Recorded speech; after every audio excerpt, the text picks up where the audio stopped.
This movie gives you the key to immortality.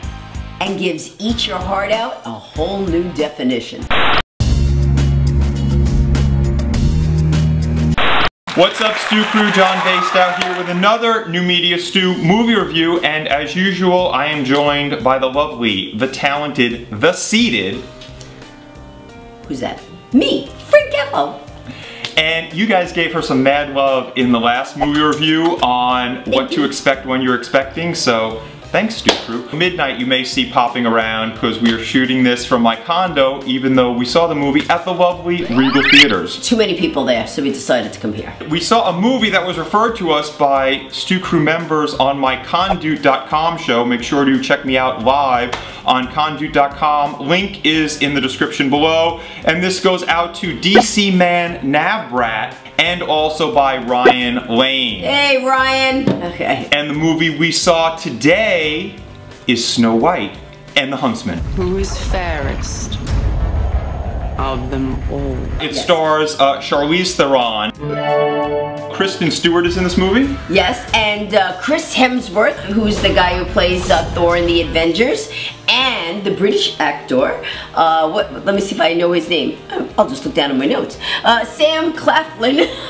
He plays the Prince Charming. Now this movie basically continues in the trend of female empowerment flicks that have been coming out lately. This is a powerful, empowered Snow White. And the last two, this Snow White movie and the other Snow White movie, Snow White learns how to fight. And looks pretty badass riding a horse and also, you know, coming to grips with her inner desire to rule the kingdom. Charlize Theron is on a never-ending quest for immortality and beauty. Isn't half of Hollywood, but go ahead. Yeah. Well, she has some interesting ways to get it, but I think half of Hollywood would do the same thing. She sucks youth from the young and lovely, eats bird hearts, I haven't seen that yet, and also takes baths in what looks like a mixture of milk and plaster. Now that's the only thing I actually thought looked fun. Is my power.